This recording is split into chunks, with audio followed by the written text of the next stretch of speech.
Greetings and welcome, everybody, to this week's episode of UC Weekly News. I'm your host, as always, David Danto, and I have an expert in Zoom on. And you can't say that about too many people, but in this case, you can. Patrick Kelley with Zoom. Patrick, introduce yourself. Tell everybody who you are and what you do. I'm Patrick Kelley. I am a distinguished architect here at Zoom. By the way, that is the coolest title here at Zoom. I've had it for about 4.5 years. I work in our product team and our competitive intelligence team, and I've been here for 4.5 years. But prior to that, I actually worked at Microsoft for 12 years as well. I've been in the UC space for about 30 years. Well, I guess shows all my gray hair. Wow. Yeah, well, you're part of the club. I don't bother coloring the top. I do color the beer, so if people see it different colors. I apologize for that. And I just announced on the show last week that I realized I'm having my 46th anniversary being in the industry in September this year when we're at the CEDIA and Commercial Integrator Expo in Denver. So if you didn't watch last week's show, please go and watch it because it's got all the links to register and everything else. But so after 30 years, I think you've learned a little bit about collaboration and communication, right? Not. I'll call you a distinguished expert because that's your title, but you kind of know your way around this stuff, right? You know what? 30 years ago, we thought collaboration and communication involved email, maybe sending some documents and then we graduated to voice, and then we graduated to video, and now we're graduating to chat. It's a learning process, and it's an evolving organically process. And now we incorporate all these things into what we call collaboration and communication. And so, yeah, over the course of time, you better be pretty dynamic in what you're learning and what you're teaching. That's for sure. Yep. So we use Zoom. We're using Zoom now. I use it almost all the time for recording and for calling, and all the different platforms that compete with Zoom. They all have their good qualities and their bad qualities, including Zoom. But a lot of people see Zoom as a standalone video calling product. And that's probably one of, I don't know, hundreds of things that you do with Zoom. There are very popular ones like, phone and events and contact center, which is new. And there are a lot of little features, and there's an app store and the rest of it. And a lot of what you do in Zoom is not competing with these other platforms. It's complementary with them.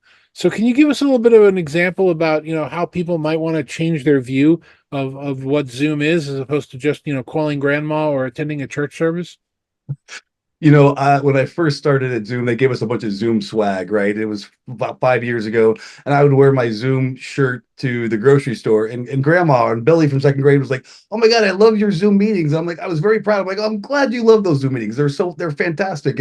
And now when I wear my Zoom shirt to the grocery store, and I get the same comment of, "Hey, did we really love your Zoom meetings?" I'm like, well, great, but did you know we have phone and rooms and webinar and contact center and digital signage and workplace reservations? We have so much more to offer than just meetings today. Even though we're a best-in-class meetings platform, we do a lot more than that. And that's really where we're trying to get the word out that Zoom is now a collaboration and communications and AI platform. We're well beyond just a meetings UCAS application now today.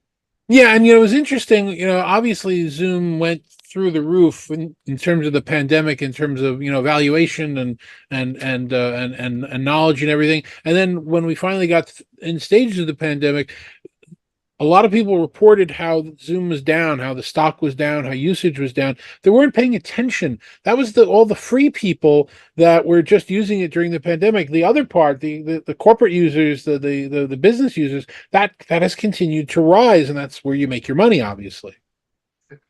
Well, obviously, when we started, right, the first 10 years as Zoom was organically growing in the enterprise space, we were an enterprise application. We were designed for that.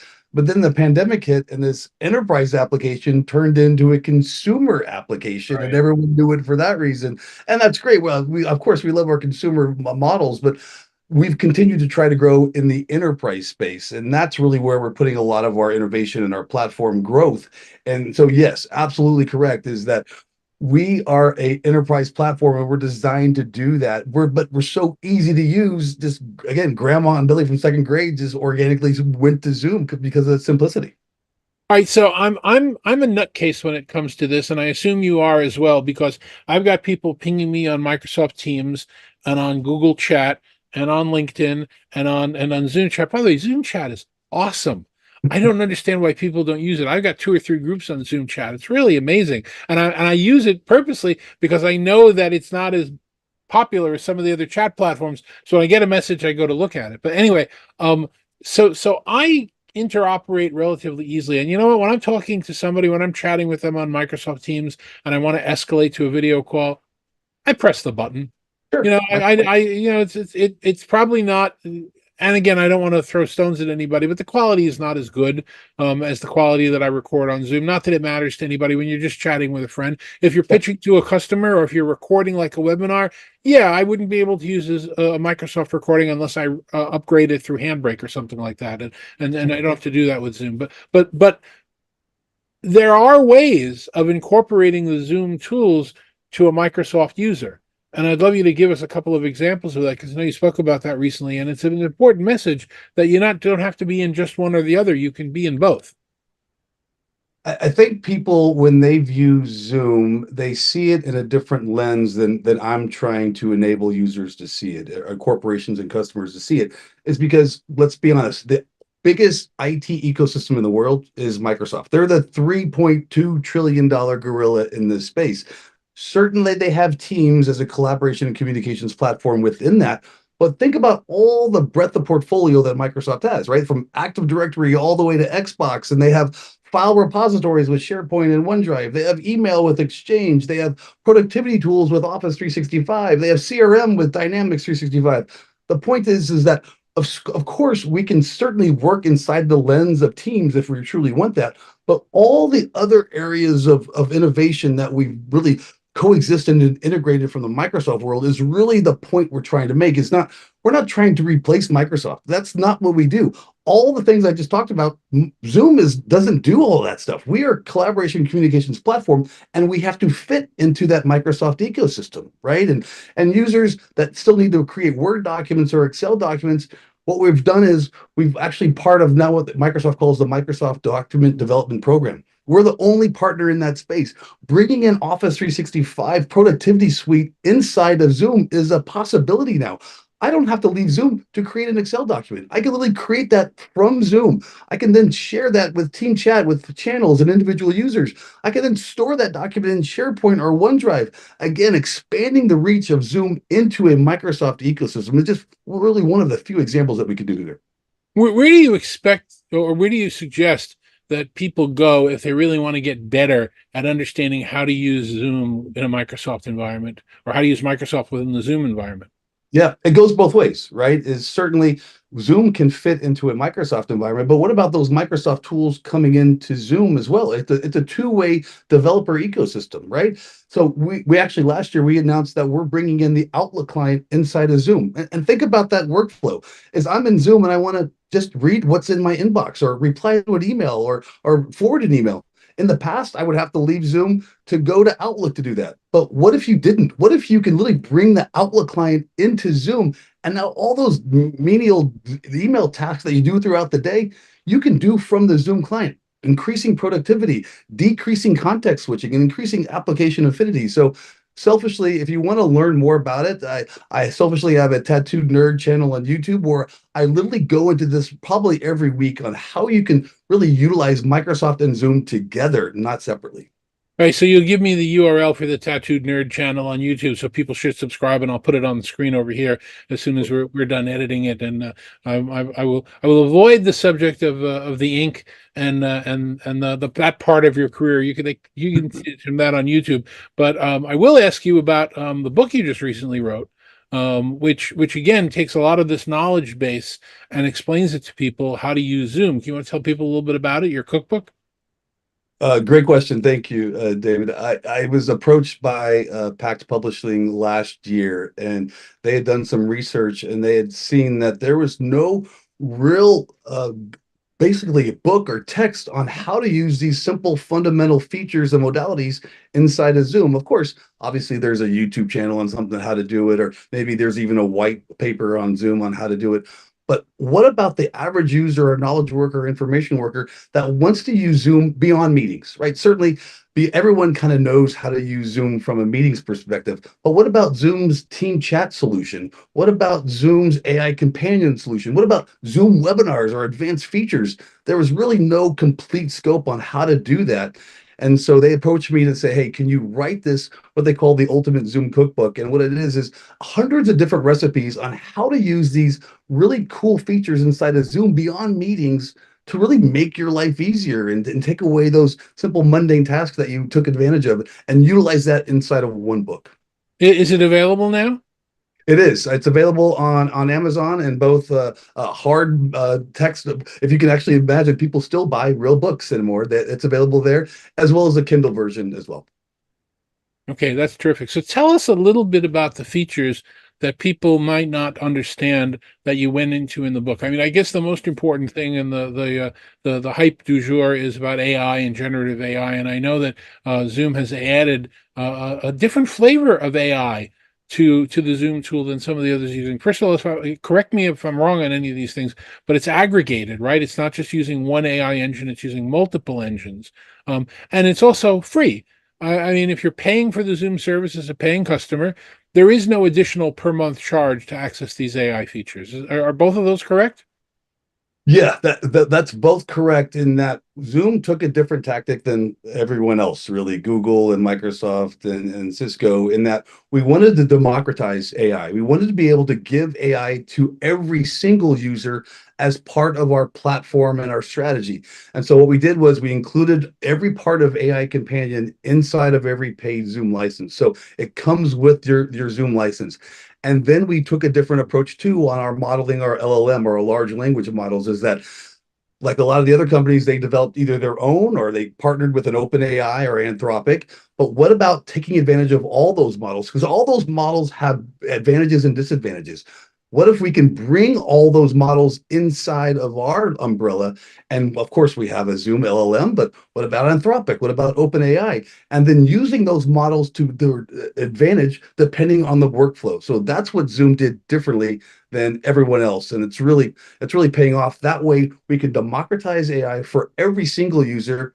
And then those users can utilize AI to decrease those mundane tasks like reading a chat thread or replying to an email that's really long or summarizing a chat thread after you got back from vacation. How many times did you get back from vacation and you have a 50 email, chat thread summary and you just don't want to read all 50 chats? What if you just have AI Companion just summarize the whole thing and even compose a reply to that thing? Again, increasing your productivity and your efficiency as a user.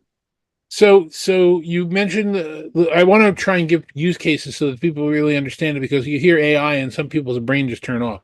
Yeah. So you talked about going to the chat. You can activate it by pressing the correct click inside chat and you get a summary of the chat. What are the other top two or three things that you can do with it, like very specifically in the Zoom platform? Where do you go and how do you do it? Think about this workflow. Think about when you get an email that might be pages long, and Right. you certainly you do you have the time to read all that? You might, and then you might go forward. But what if you just want to reply in a way that succinctly summarizes that email and then gives you the ability to reply or create a reply without having to mundanely type all that whole reply in? You could have AI Companion literally create a reply, and then you can change the tone of it. You want it to be humorous or professional. You maybe want it to be longer or shorter. You can do all that with AI Companion within email. So think about your emails on Exchange. I'm still in the Zoom client taking advantage of AI. That's a really one simple way.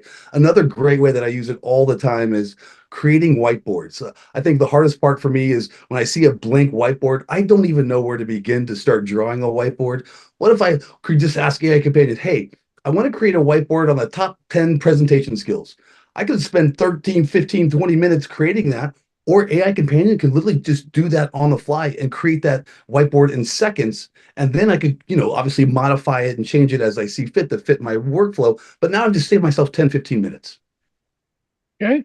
That's a good practical application. And the one thing that I've said that I think Zoom gets right is that, if we use AI as a tool, it's cool and it's helpful. If we use AI as something we're depending on in our business practice, that's not very smart because it still gets things wrong. So I like the idea that you can go in, that you can have it write for you, you can have it summarized for you, but then you read it and edit it and Yeah. make sure that it's actually correct. And as long as you're using it that way, boy, I've been able to do some amazing things with some of the large language models that are out there, and certainly with Zoom. So that's really cool. So What can we expect? I know we're coming up on a Zoomtopia in probably a couple of months. What can we expect in terms of any announcements from Zoom without revealing anything that's NDA? Any directions you want to talk about toward the end of the year? I think you're going to see some announcements. Shockingly, they're going to be around AI, David, as we push forward. And I know that's a crazy, crazy idea, but look for other things. And we kind of maybe gave you a little sneak peek at Enterprise Connect when it comes to the Microsoft Document Developer Program, creating the more effective workflow with Office 365 documents inside of Zoom, as well as some workspace reservations and visitor kiosk inside of Outlook as well, utilizing the Zoom platform. I know we gave a little bit of a sneak peek, but expect a lot more announcements around Zoomtopia in those areas. Yeah. And it is really the what you do in terms of telephones and mobiles and wayfinding in terms of hot desking and support is really very unique in the industry. It's a very complete solution. So that'll be interesting to see if you kind of push some of that into the Microsoft world. Well, one of the biggest problems in the IT industry today, I think, is there was a study that said the average organization has around 231 apps available to an end user. What if we can collapse those? What if we can create those into one single client and one single administration platform where we can increase users' ability to do everything from one client, as well as increase administrators and operations inside of one single admin portal? That's really our goal, is really to decrease that TCO of the overall IT industry and collapse all those tools into one. That sounds great. If somebody wants more information about you or more information, or reach out to you or more information about Zoom, what are the links? What do you suggest? Probably the first way is probably LinkedIn. It's probably the easiest way to just to get a hold of me, DM me right from there. I post probably 2 or 3 videos a week on LinkedIn, obviously about Zoom and a lot about Zoom and Microsoft and about just other ecosystems that we integrate with, right? We integrate into Google as well as Apple as well. So it's not just a single one ecosystem, it's multiple ecosystems. We're kind of agnostic in that space. Second, I thought I mentioned it before, Tattoo Nerd on YouTube. I produce a lot of videos on there, really just discussing not only Zoom, but the overall UCaaS industry as well. Okay, that's terrific. And if somebody wants to reach out to Zoom, it's just zoom.us or zoom.com now. It is. Well, you were paying attention. Yeah, it's patrick.kelley@zoom.com is our new email moniker. Terrific. Patrick, thank you very much for the time. I really appreciate it. And thank you very much for watching every week. We appreciate that as well. We'll have a great week and we'll see you next week.